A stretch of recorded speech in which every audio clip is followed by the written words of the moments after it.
yourself now.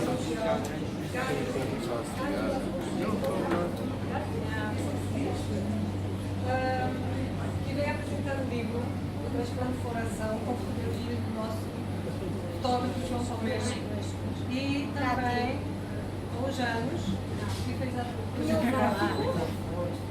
não consegue, quero repetir tudo outra vez. Vocês não ouviram? Devia estarem todos cá.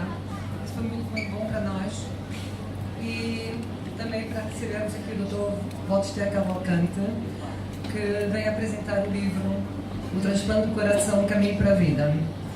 Isso é uma obra que foi feita em conjunto com o fotógrafo João Palmeiro, que foi de propósito ao Brasil fotografar, e também com o Janos, que está aqui, que fez o projeto gráfico do livro. Eu vou deixar então a palavra ao Dr. Walter para vos contar a história dessa obra especial. Obrigada por estarem cá. Vamos receber.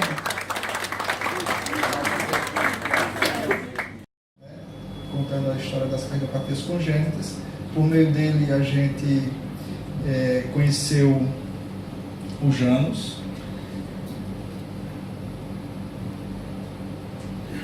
Então vamos lá. É um prazer enorme estar com vocês aqui. Eu acho que é a terceira vez, né? A minha família está aqui, o Lucas, a Zélia, minha esposa, o Rodrigo, a minha nora, a Luísa. É um prazer sempre voltar a Portugal. Eu acho que a gente se sente em casa. É um prazer enorme. Eu quero agradecer também à casa, à FENAC, por ter aberto as portas para que nós pudéssemos trabalhar esse livro que conta não só a história do transplante, mas ele conta também o processo de transplantação. E a esse homem, Christian Barnack, em 5 de dezembro de 67, surpreendeu o mundo fazendo a primeira transplantação do coração. 6 meses após, esse outro cirurgião cardiovascular chamado professor Zerbini, do Instituto do Coração de São Paulo, realiza na América Latina o primeiro transplante deste órgão com sucesso, e abrir as portas para esse tipo de trabalho no Brasil e na nossa região, na América Latina. Esse outro cirurgião, Dr. Miguel Barbeiro, é um cirurgião argentino que trabalhou durante muito tempo no Corte de São Paulo também, e fez a primeira transplantação em 1992, da primeira criança também da América Latina. Em 1998, 6 anos após, na nossa região, no Brasil, nós temos uma região que é mais pouco desenvolvida, um pouco mais pobre, e a região onde a gente reside, onde o João esteve, e que é a região nordeste do Brasil, onde a taxa de analfabetismo é alta, a pobreza é relevante. Então, 6 anos após o que aconteceu em São Paulo, nós conseguimos fazer o primeiro transplante no neonato, que é aquela criança que tem até 28 dias. E aqui está parte do time que trabalhou no projeto, na cirurgia daquela criança. Nós temos cirurgiões, eu aqui da ponta direita lá, ainda muito jovem e com os cabelos ainda muito pretos.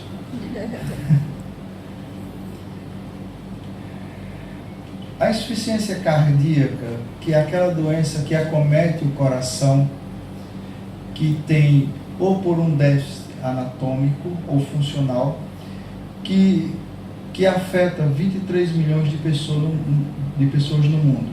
Lá no Brasil, 6,5 milhões dos nossos, da nossa população é acometida dessa doença.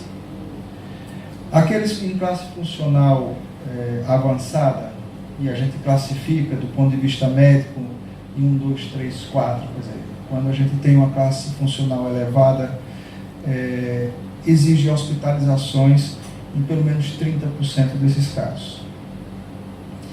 E para esses que requerem a hospitalização repetidas, porque eles vão e voltam, a despeito de medicamentos, otimizados, o transplante passa a ser a intervenção mais eficaz. E isso quando o objetivo do transplante, que é prolongar a vida com qualidade.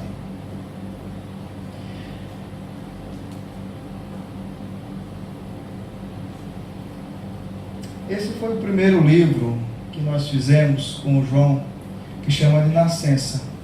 Foi a partir daí que surgiu a ideia do segundo projeto, que chama-se Transplante. Porque trabalhar a cardiopatia congênita, ou seja, doença que afeta a criança já desde o útero, a criança já nasce com essa doença, em algum momento da vida, para algumas doenças, será necessário, ou pode ser necessário, um transplante cardíaco.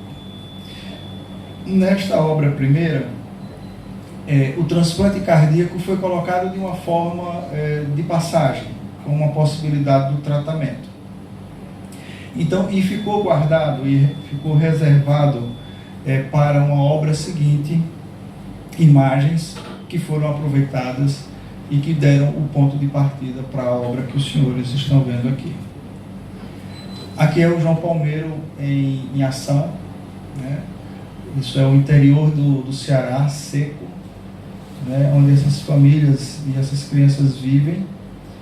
E nós passamos, eu, Zélia, Caterine e João, 2 dias nessa cidade chamada General Sampaio, fotografando algumas crianças que nós tínhamos operado. Então, essa é uma imagem que o João reproduziu numa exposição aqui em Lisboa há um tempo. Essa é uma outra imagem, o João Palmeiro fazendo, de uma menina que eu tinha operado aos 7 anos.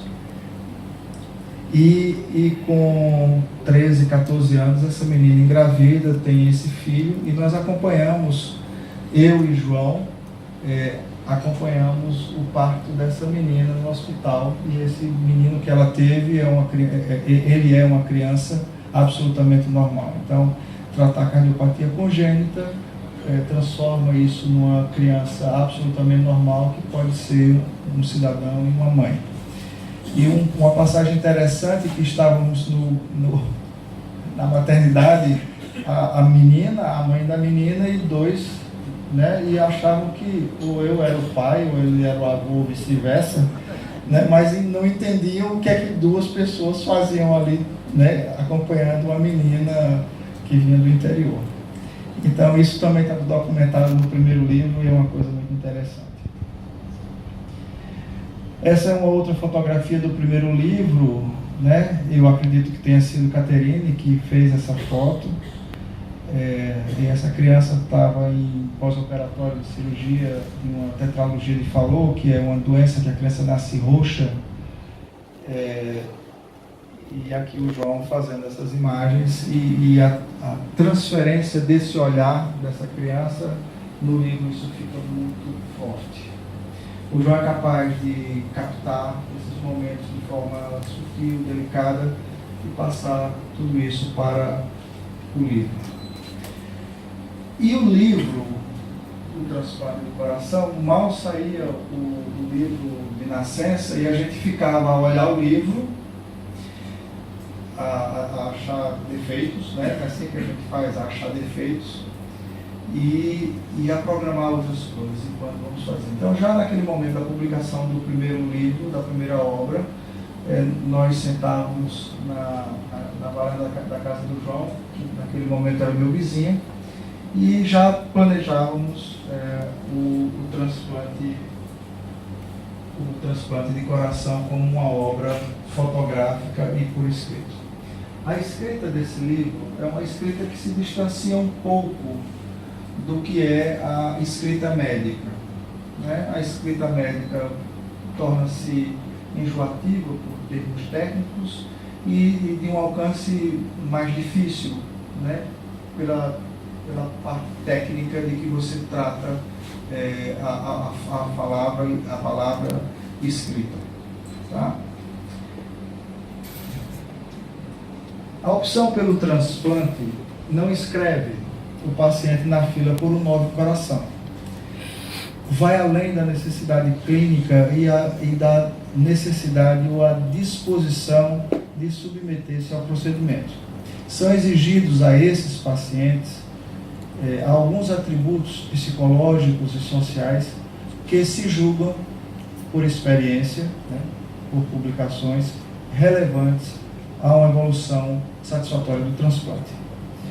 Então, aspectos sociais como relações familiares, condições de moradia, acesso aos centros transplantadores, circunstâncias econômicas e cognitivas são avaliados e considerados para a liberação do paciente para a fila.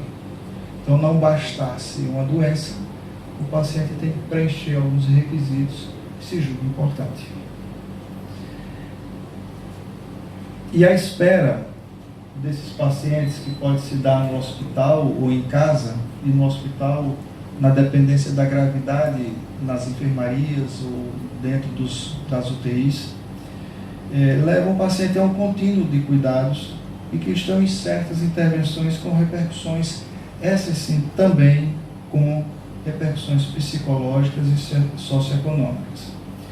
Identificar uma etapa entre o diagnóstico, a espera, a transplantação, é uma mera, passa a ser pedagógico apenas. Haja vista que existe uma pessoa com uma doença cardíaca terminal, sentenciada a esperar por um tratamento disponível quando de uma eventual doação compatível.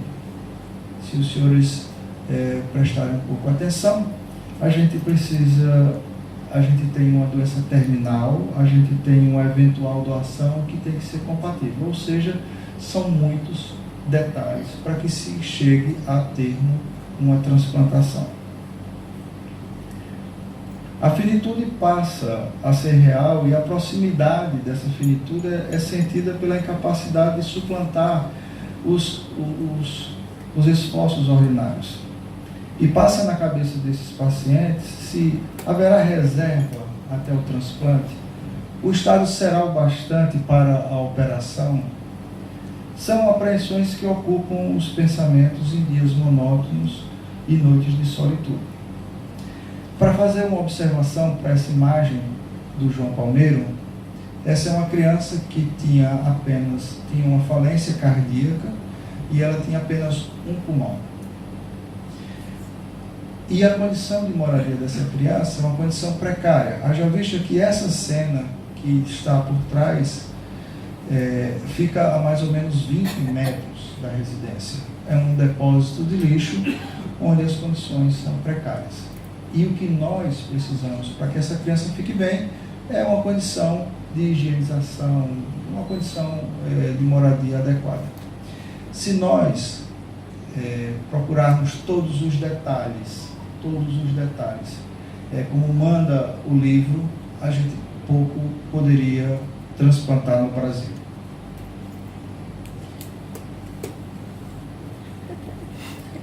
Em meio a todas essas expectativas, somam-se os conflitos sobre o que fora proposto, que é uma alternativa, alguém morrer para ter a oportunidade de recuperação da vida. Não basta apenas, então somente conseguir. Isso é um conflito continuado na cabeça do paciente que espera por um coração. Então, para que eu possa viver, precisa alguém morrer. E esse é o momento da doação.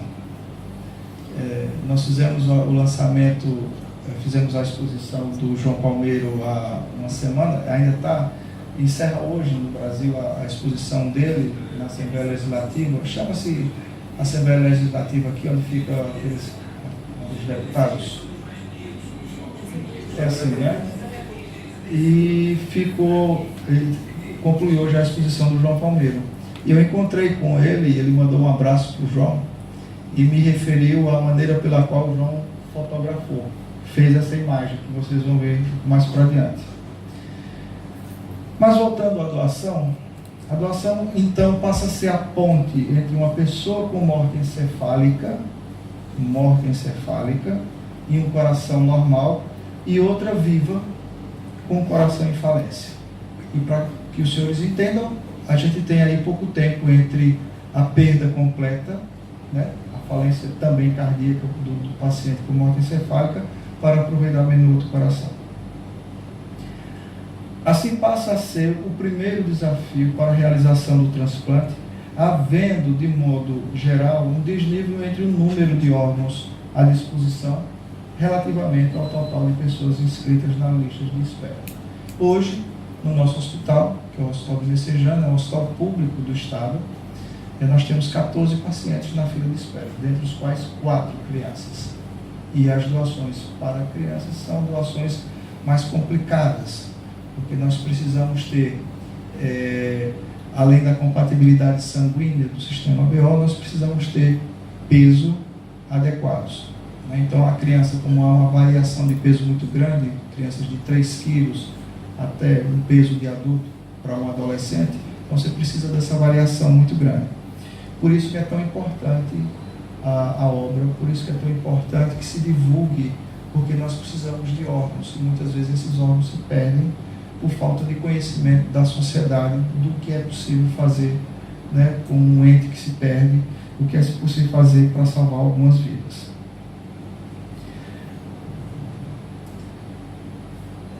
Aqui é um momento registrado por João Palmeiro, e esse registro foi feito acompanhado pelo Rodrigo, que é meu filho, isso para o primeiro livro, né? E isso causou um transtorno enorme. Lembra, João? O João foi barrado no hospital, porque ele é muito discreto, né? Ele é muito pequeno.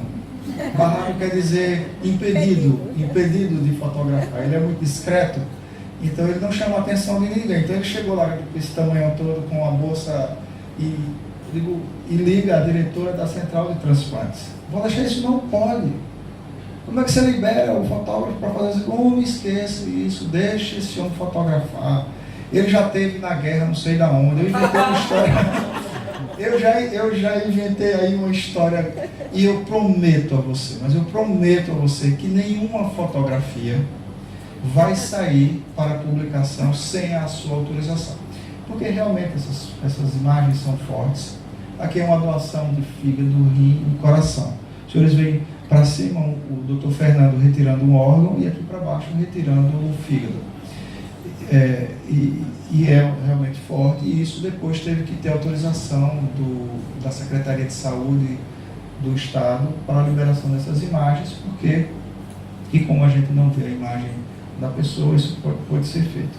Mas foi um momento tenso, né? Porque a gente estava precisando documentar e a gente precisava desse órgão chegar lá. Então foi um momento, não diria interessante, mas tenso. Então a transplantação do coração, como processo de tratamento, tem início na sua indicação. Então a gente muitas vezes relata a transplantação, fez um transplante do coração, e a gente só observa aquele momento do ato de tirar um órgão e colocar o outro. Ela vai desde a sua indicação e se perpetua ao longo da sobrevivência do paciente. Então, nós não consideramos um paciente curado, mas a gente recompõe o estado de bem-estar clínico compatível com as demandas do cotidiano.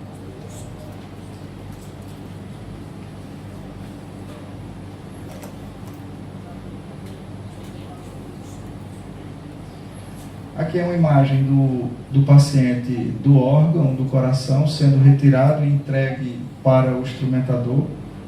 Aqui é outra imagem, que eu acho essa imagem muito feliz do João, que é captado no momento onde o paciente que está aqui, lá deitado, com o cirurgião, eu, o Juan, que é o chefe do transplante adulto, o Francisco, que é o nosso instrumentador, e os dois corações, o coração doente e o coração sadio. E o paciente lá não tem coração. É igual os políticos do Brasil, não tem coração. Apenas que eles não morrem, né? Esse aqui, se a gente não colocar outro, morre. E esse é o momento. E por que é que a gente consegue, mesmo sem coração, a gente deixar um paciente vivo? Porque a gente tem uma máquina que se chama coração-pulmão, e essa máquina é capaz de fazer a função do coração e do pulmão. Ou seja, receber o oxigênio, receber o sangue não oxigenado, oxigenar e bombear isso e volta.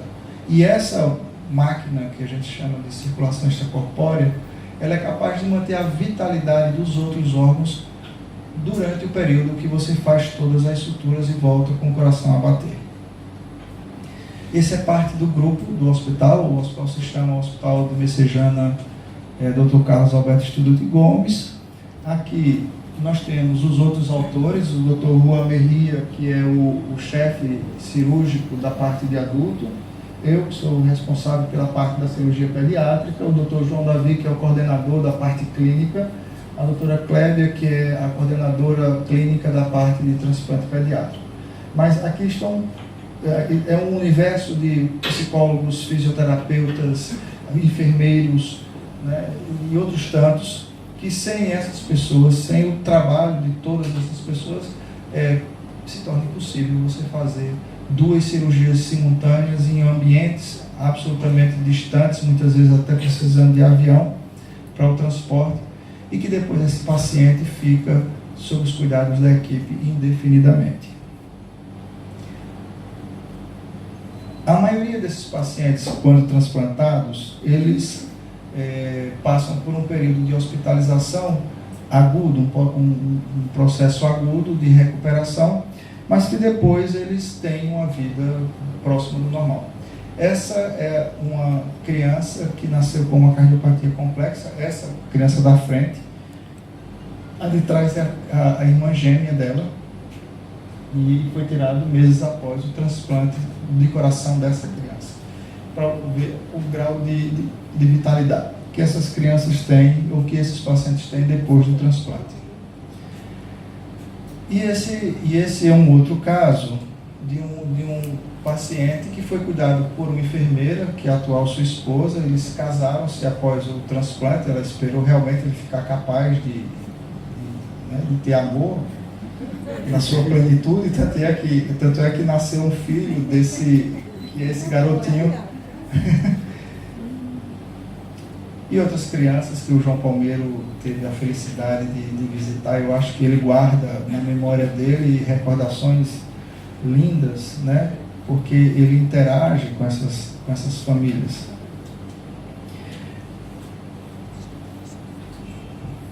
Eu queria apenas deixar para essa primeira parte um pequeno texto extraído de um prefácio do Dr. Ivo Nesralla. O Dr. Ivo Nesralla foi o segundo cirurgião brasileiro a voltar a fazer transplante, porque antes de fazer esse transplante, o controle da rejeição era muito precário com as medicações daquela época, e parou-se um pouco, porque a mortalidade é muito alta. E o Dr. Ivo, ele retomou isso em 1984, e ele ainda é vivo, e ele escreveu um prefácio, um dos prefácios do livro, e ele diz o seguinte: não existe, porém, transplante sem doador. Essa senhora doou o coração do filho para esse paciente. Esse é outro ponto importante, antes de concluir com a fala do Dr. Ivo, que a legislação brasileira proíbe que o doador, o receptor, quem recebe o coração, conheça o doador.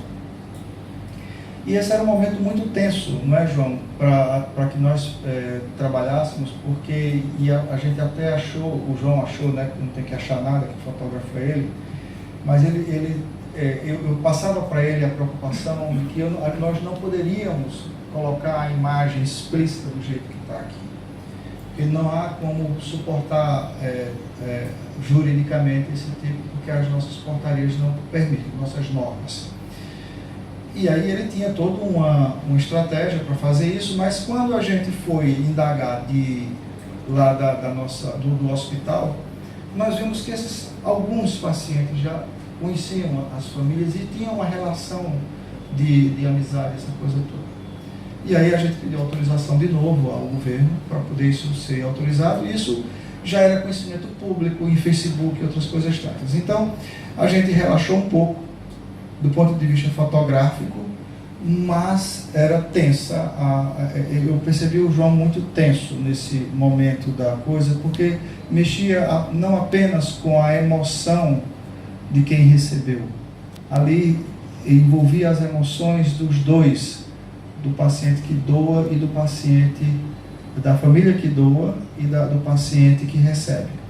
E essa é uma imagem lindíssima, né? É uma lágrima que cai no rosto dessa senhora, que escuta o coração do filho. Eu não estava presente nesses momentos, mas o relato do João depois, da Caterina e do Janos, é de que realmente foram momentos de muita emoção e que eu acho que ele conseguiu transferir isso para a fotografia, que parece que isso está acontecendo naquele momento. Continuando o que o Dr. Ivo diz, não é fácil perder um ente querido e em um momento trágico perceber que a continuidade da vida se dará em outra ou demais pessoas. O conceito de morte encefálica continua sendo o nosso principal desafio. Educação. Educação é a palavra-chave para chegarmos ao conhecimento e à decisão. Então, quando ele escreve isso, ele vai no foco do trabalho que a gente propôs com a obra. Transferir conhecimento à sociedade de uma forma pura, de uma forma sensível. Toda essa obra foi feita de forma gratuita. João Palmeiro não cobrou um centavo para ir ao Brasil para fazer esse tipo de trabalho. O Janos deu muito mais do que aquilo que a gente pôde pagar. E a editora IMEF, que é uma editora respeitada na nossa cidade, também emprestou o nome para a obra, também sem cobrar absolutamente nada. E todo o recurso advindo da venda deste tanto do outro quanto deste, está sendo destinado ao Incor Criança, que é uma instituição sem fins lucrativos, que nós fundamos há 15 anos e que nós temos dificuldades financeiras e a gente coloca todos esses recursos para que a gente possa atender crianças com problemas no coração que não tenham recursos financeiros. E eu queria, para amenizar, colocar algumas imagens da vida do João durante o processo. Ele não sabe disso, né? Mas não tem nada explícito, não, pode ficar tranquilo. É apenas então somente como é que o artista consegue enxergar o que ele é possível, o que ele tem que fazer para enxergar aquilo que a gente vê na imagem sendo colocada. Como é próprio do João, que não gosta de estar à frente, né? Ele se fotografou numa imagem nas costas do Janos. Eu não sei porque é que ele fez isso, mas ele está aqui nas costas do Janos. São dois amigos, né? Eu fui dizer que eles são dois amigos meio esquisitos. Eles são meio esquisitos. Aí eu dizendo isso para um outro amigo, ele disse, não são dois esquisitos, são três, porque você também é.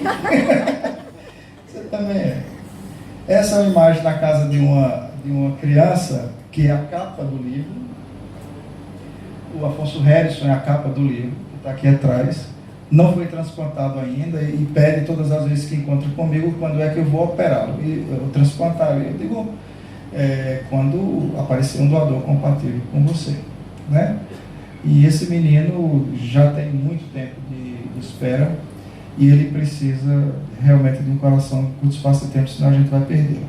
Então, nós passamos uma tarde inteira lá e quando o João fez essa imagem aqui, foi a coisa mais interessante possível, porque ele estava fotografando esse menino em frente a uma televisão e os pais aqui numa janela, observando o João fotografar o Afonso Harrison. E quando ele sai da cena, ele passa por trás e o João faz, fique atrás, Afonso, atrás dos seus pais, para que eu fotografe. E ele fotografou. Aí o diretor de arte aqui, eu, né, disse, João, por que não tira pela frente? Porque você não entende. Você não entende. E deu a foto da capa, que é, na minha opinião, uma capa absolutamente magnífica.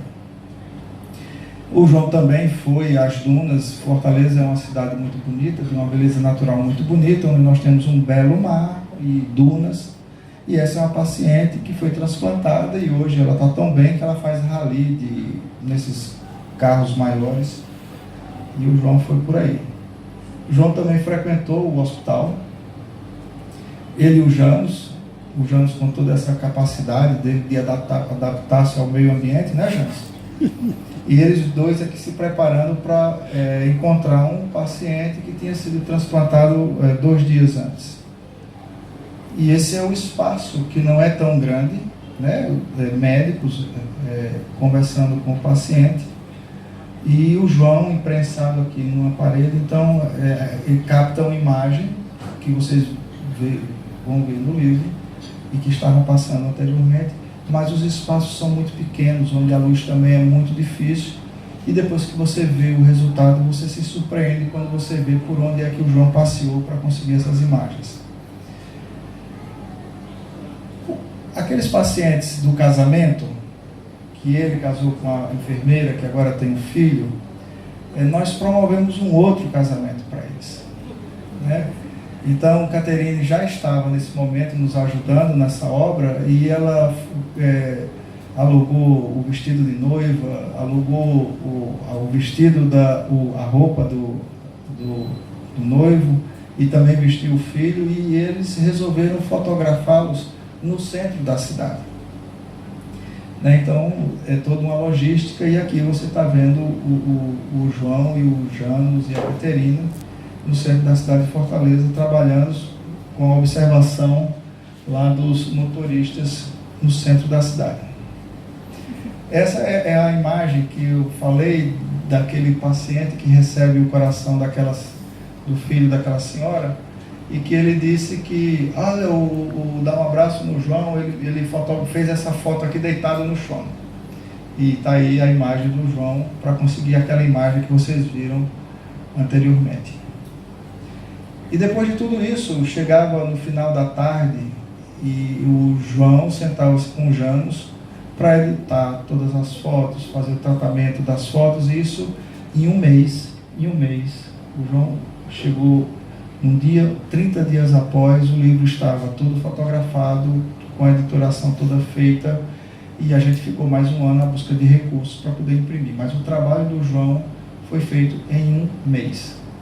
E isso se deu porque ele aqui em Portugal e a gente lá em Fortaleza, os textos foram todos escritos anteriormente, e a gente passava isso para o João lia todos esses textos que acompanham a obra, e na hora que ele foi a campo, ele já sabia, ele já tinha essas imagens todas guardadas. Então foi um momento de muito trabalho, de manhã, à tarde e à noite, e terminou-se esses 30 dias com a obra, inclusive toda impressa, emoldurada e pronta para a exposição. Então, em 30 dias se conseguiu fazer todo um trabalho. Claro que movido a um vinho português, porque aí não tinha outro jeito, e o café que o Janos torra no sítio dele na serra. Então, eu chegava lá, depois de um dia de trabalho, e encontrava eles tomando vinho e tomando café, para poder aguentar o trabalho de tantos dias. Outra coisa interessante que o João teve que passar é que ele não basta fotografar. A família e essa senhora aqui queria convencer o João que ele não deveria mais fumar. Então ele disse, olha aqui, o senhor veio e fotografou, isso aqui faz mal ao coração, não sei o que. O João disse, olha, Modéstia, eu ainda tive que passar por isso aqui. E outras coisas tantas. Então, eu não sei se adiantou alguma coisa, eu encontrei o João fumando um troço esquisito, que agora não sai fumaça, não sai nada, e ele fica só chupando um negócio que não sai nada. Diz ele que é melhor do que o outro, eu não sei. Quando eu encontrar com essa senhora, eu vou dizer, olha, pelo menos metade da sua catequese funcionou. E eu achava que eles trabalhavam o tempo inteiro. Mentira também. Eles se divertiam nas casas dos pacientes. Né? O Janos fazia o refletor de saia e eles se divertiam aqui ao longo desse tempo. Né? E isso aqui era esperando chegarem os atores.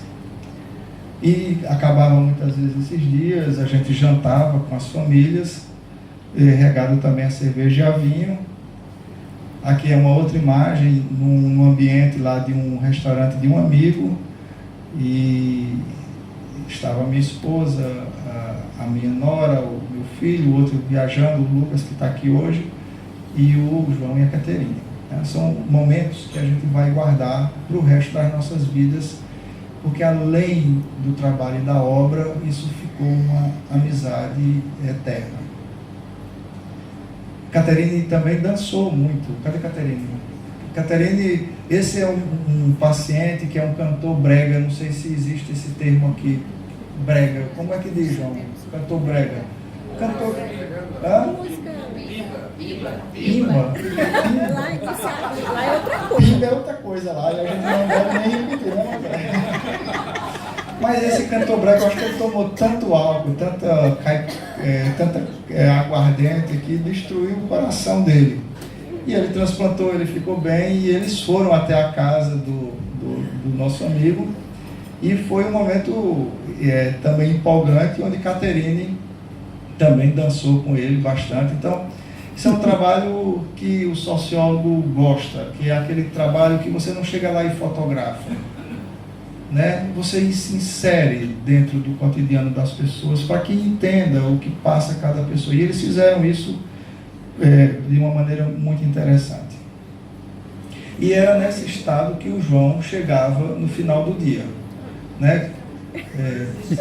Morto, tomando alguma coisa que eu não sei o que é, e ainda ficava de joelhos para agradecer a Deus. Eu sei que não tem religião, mas ele teve que se ajoelhar várias vezes lá para poder fotografar.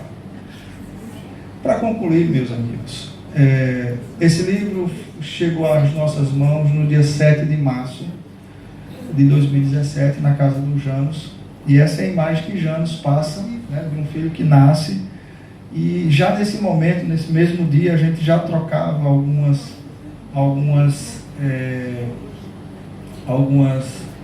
ideias com o João de lançarmos o livro aqui em Portugal.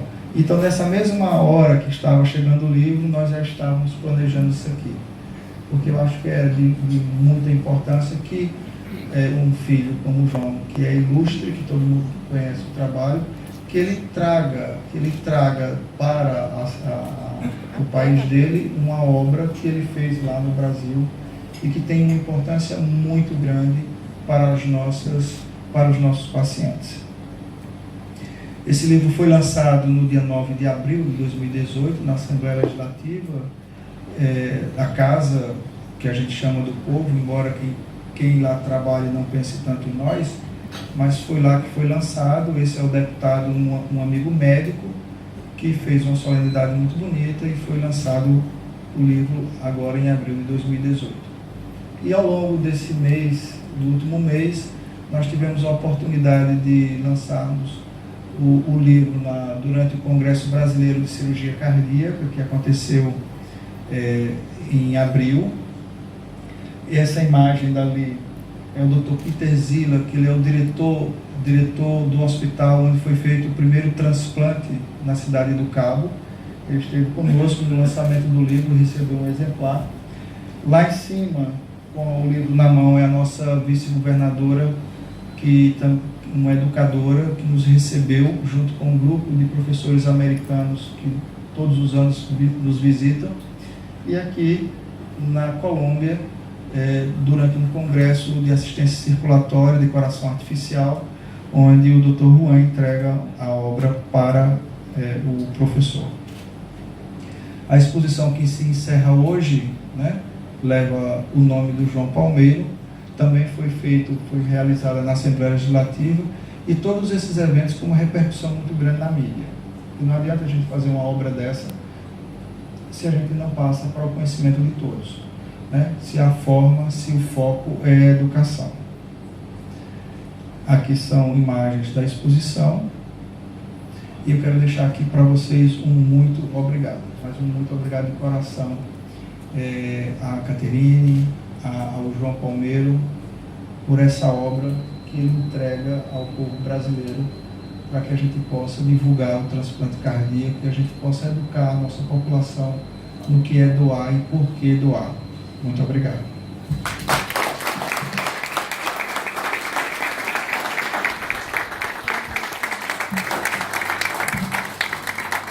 Então,